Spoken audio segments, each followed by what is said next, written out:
अमीर साहब, national security committee की मीटिंग भी बुलाई गई है। It's a very tricky situation, बड़ी टाइट रोप है जिस पे हमें चलना है।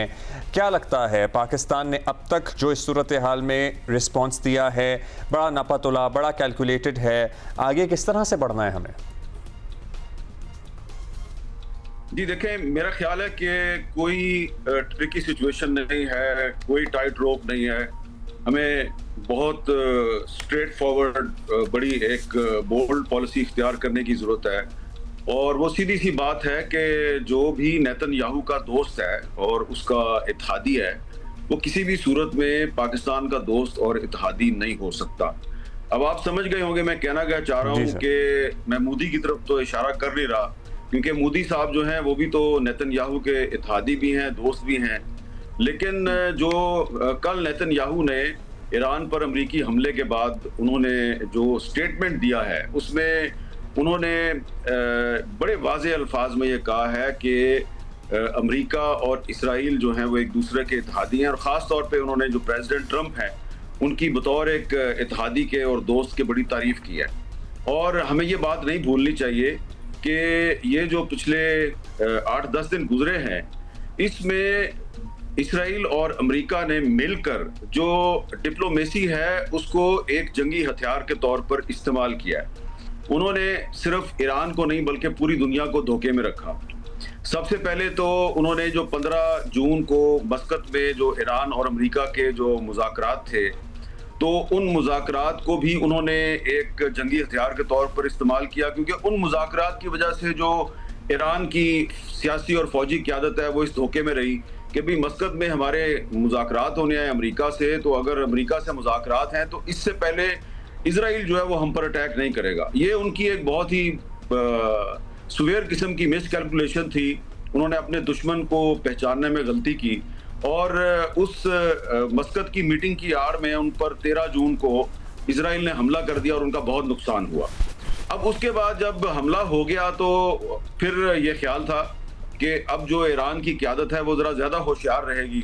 लेकिन एक दफ़ा फिर जो डोनाल्ड ट्रंप है, उन्होंने पहले तो इजराइल ने धोखा दिया था, इसके बाद डोनाल्ड ट्रंप साहब ने धोखा दिया और उन्होंने जो 19 और 20 जून को दो दिन मुसलसल उन्होंने ये बयान दिए जी कि मैं 2 हफ्ते का टाइम दे रहा हूँ डिप्लोमेसी को और 2 हफ्ते तक अमेरिका जो है वो कोई कार्रवाई नहीं करेगा। और खास तौर पे उन्होंने जो अपनी प्रेस सेक्रेटरी है व्हाइट हाउस की, उनके जरिए एक प्रेस कॉन्फ्रेंस करवाई और उसमें पूरी दुनिया के मीडिया के जरिए मैसेज भिजवाया कि जी हम 2 हफ्ते दे रहे हैं डिप्लोमेसी को। लेकिन उन्होंने उस प्रेस कॉन्फ्रेंस के अगले ही दिन जो है वो ईरान पर हमला कर दिया। एक दफा फिर जो है वो ईरान को पता नहीं चला कि जी ये हमारे साथ फिर धोखा हो रहा है।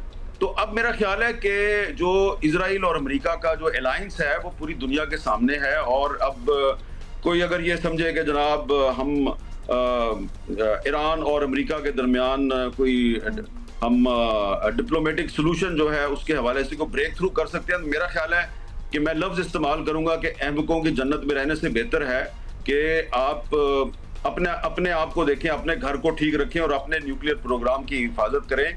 ट्रंप साहब जो हैं वो एक खुल्लम खुला पूरी दुनिया के सामने नेतन्याहू को सपोर्ट कर रहे हैं, नेतन्याहू ट्रंप को सपोर्ट कर रहे हैं। तो इस सूरत हाल में हमें ट्रंप साहब से भी होशियार रहने की जरूरत है। अच्छा सर, आपको क्या लगता है अभी जो इंतहाई अहम इजलास होने वाला है नेशनल सिक्योरिटी कमेटी का, वो इसी असना में स्ट्रेटेजाइज करने के लिए और फिर क्या पाकिस्तान कर सकता है? पाकिस्तान जो है उसने पूरी कोशिश की। देखें, जो पाकिस्तान की तरफ से ट्रंप साहब को जो नोबेल पीस प्राइज के लिए जो नॉमिनेट किया गया था, मेरा ख्याल है कि ये कुछ जल्दबाजी की गई और इस सिलसिले में पाकिस्तान के अंदर एक डिबेट होनी चाहिए थी। पार्लियामेंट जो है उसको भी ऑन बोर्ड होना चाहिए था। आप ये देखिए ना कि आपको कितना एम्बेरस किया है डोनाल्ड ट्रंप ने कि आपने उनको नॉमिनेट किया नोबेल पीस प्राइज के लिए, उसने अगले ही दिन ईरान पर हमला कर दिया। तो ये तो मेरा ख्याल है कि ये तो धोखाधड़ी की एक बहुत ही मैं लफ्ज घटिया तो इस्तेमाल नहीं करूंगा, लेकिन इंतहाई कम तरीन सतह की एक धोखाधड़ी है ये। यानी कि एक प्रेसिडेंट जो है वो भी अमेरिका का, वो इस तरह का धोखा दे रहा है और उसको फिर जब उसने अपनी कामयाबी का ऐलान किया तो बड़े फातिहाना अंदाज में, यानी कि उसको ये ख्याल ही नहीं है कि मुझे जो वोट मिला है वो वोट मिला है एंटी वॉर जो स्कूल ऑफ थॉट है अमेरिका का, उसने मुझे वोट दिया क्योंकि मैंने नारा लगाया था कि अब अमेरिका आइंदा से किसी जंग में नहीं जाएगा। तो डोनाल्ड ट्रंप ने सिर्फ ईरान को, पाकिस्तान को और पूरी दुनिया को नहीं, अपने वोटर्स को भी उसने सर आपको लगता है कि इस धोखे से दाखिली प्रेशर इतना बनेगा कि कोई फ़र्क पड़े? मतलब एहतजाज भी हो रहे हैं, रिपब्लिकन कांग्रेसमैन के अंदर भी आवाज़ें उठ रही हैं, कांग्रेस को भी एतमाद में नहीं लिया, सो कोई प्रेशर आपको बनता हुआ नज़र आ रहा है? दूसरा ये कि रिजीम चेंज, पहले तो कह रहे थे, डिफेंस सेक्रेटरी ने इनके कहा कि रिजीम चेंज हमारा मकसद नहीं है, it was not on the cards, लेकिन अब तो जो ताज़ा बयान है इसमें इन्होंने वाज़ेह इशारा दिया है रिजीम चेंज की तरफ। वो पॉसिबल होगी मौजूदा सूरत हाल में? अगर वो करनी है तो उसके लिए तो पर अमेरिका को बहुत आगे जाना होगा इस लड़ाई में। देखिए, मैं आपको दो मिसालें देता हूं। अमेरिका जो है इस पिछले 60-70 साल में उसने बहुत से मुल्कों पर हमला किया है, बहुत सी जगह पे उसने रजीम चेंज की कोशिश की, कुछ जगह पे वो कामयाब हो गया, कुछ जगह पे वो कामयाब नहीं हुआ। छोटे छोटे जो मुल्क हैं लैटिन अमेरिका के, वहां पर उसने रजीम चेंज की जो कोशिश की CIA की मदद से, उसमें वो कामयाब हो गया। मसलन चिली में उसने सल्वाडोर एलांदे जो है उसको निकालने के लिए एक ऑपरेशन किया, चिली की फौज में बगावत कराई। प्रेसिडेंट सल्वाडोर एलांदे जो है वो अपने सदारती महल में हाथ में मशीन गन से मुजाहमत करते हुए वो मारे गए। लेकिन फिर क्या हुआ कि उनकी पार्टी जो है वो जब दोबारा कई साल के बाद इक़्तिदार में आई तो सल्वाडोर एलांदे जो हैं वो चिली के बहुत बड़े हीरो बन गए। आप देखें अमेरिका ने कितनी कोशिश की क्यूबा में फिदेल कास्ट्रो को निकालने की, कामयाब नहीं हुआ। वियतनाम में अमेरिका 20 साल तक लड़ता रहा, ना तो रजीम चेंज कर सका और ना ही वहां पर वो कामयाबी हासिल कर सका। अमेरिका जो है उसकी फौजी ताकत में किसी को शक नहीं है फौजी ताकत। B-2 बॉम्बर्स भी हैं, B-52 बॉम्बर्स भी हैं, एटम बम भी है। लेकिन वियतनाम से अमेरिका को जलीलो ख्वार करके निकाला हो ची मिन ने, और आज वहां का हीरो जो है वो हो ची मिन है, वो वहां का कोई अमरीकी सदर जो है वो उनका निजात दहिंदा नहीं है। अफगानिस्तान की बात देख लें, ये तो हमारे सामने की बात है ना कि जब अक्टूबर 2001 में जॉर्ज W बुश ने हमला किया अफगानिस्तान पे, तो कुछ अरसे के लिए जो तालिबान की हुकूमत है वो हट गई, रजीम चेंज हो गई। लेकिन फिर क्या हुआ, 2021 में अमेरिका वहां से जलीलो ख्वार होकर निकला और आज फिर वही तालिबान अफगानिस्तान पे हुकूमत कर रहे हैं, जिनको कि अमेरिका ने दहशतगर्द करार देके वहां से निकालने की कोशिश की थी। वो वहीं के वहीं बैठे हुए हैं और उनके साथ ट्रंप साहब जो है वो मुज़ाकरात भी करते हैं, सब कुछ करते हैं। आप याद रखिएगा ये मेरी बात, ये हिस्ट्री में ये बात जो है ये आप याद रखिएगा कि यही डोनाल्ड ट्रंप, पता नहीं होगा या नहीं होगा, लेकिन यही अमेरिका जो है ये एक दिन ईरान के साथ उसी तरीके से जलीलो ख्वार होके मुज़ाकरात करेगा, जिस तरह इस अमेरिका ने अफगानिस्तान के साथ मुज़ाकरात किए और जिस तरह इस अमेरिका ने क्यूबा के साथ भी मुज़ाकरात किए, इस अमेरिका ने वियतनाम की जो हुकूमत है उसके साथ भी मुज़ाकरात किए।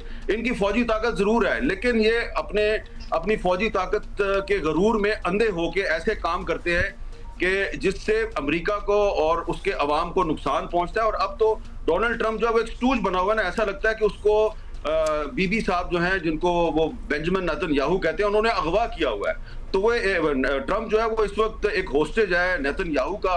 नेतन्याहू जैसे चाह रहा है उसको इस्तेमाल कर रहा है। ट्रंप दुनिया को कुछ कहता है लेकिन नेतन्याहू के कहने पे करता कुछ है।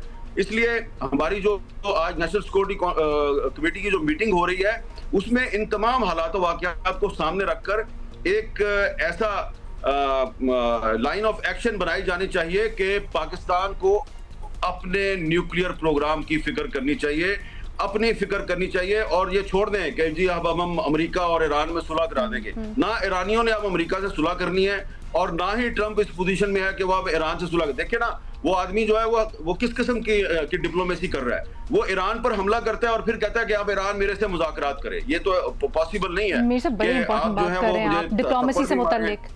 एब्सोल्युटली, आप डिप्लोमेसी से मुताल्लिक बड़ी इंपॉर्टेंट बात करें, इसके ऊपर तो मैं आपसे पूछती हूँ। लेकिन सर फिर क्या करें? क्या आप इसको लंबा खींचता हुआ देख रहे हैं? क्योंकि ईरान तो अभी मज़ाहमत कर रहा है, और क्या मजीद करेगा? क्या एक्सपेक्टेशन है अमेरिका के जो असासे हैं रीजन में, फिर उनको भी निशाना बनाएगा और फिर अमेरिका की तरफ से रद्द अमल आएगा? ऐसे प्ले आउट होगा ये? देखिए अलीना, आप सिर्फ 5-6 दिन गुजरने का इंतजार करें। ये जंग जैसे जैसे लंबी होगी, ट्रंप साहब जो हैं उनको अपने ही मुल्क में, अपने ही मुल्क की सड़कों पर उनको गालियां पड़ेंगी और कोई ईरान में रजीम चेंज नहीं होगी। हाँ, असैसिनेशन हो सकती है, अली खामनाई साहब को वो अटैक कर सकते हैं, और जो लीडर है ईरान के वजीर खारजा पे उन्होंने अटैक करने की कोशिश की, कामयाब नहीं हुए। ईरान के प्रेसिडेंट को वो एलिमिनेट करने की कोशिश करेंगे। लेकिन ऐसी सूरत में कोई रजीम चेंज नहीं होगी। मुझे तो बहुत से जो ईरानी जो डिप्लोमेट और जर्नलिस्ट हैं वो ये कहते हैं जी हम दुआ कर रहे हैं कि अमेरिका जो है वो अपना खुद ट्रूप्स को उतारे ईरान में, फिर आप देखिए हम इनके साथ करते क्या है।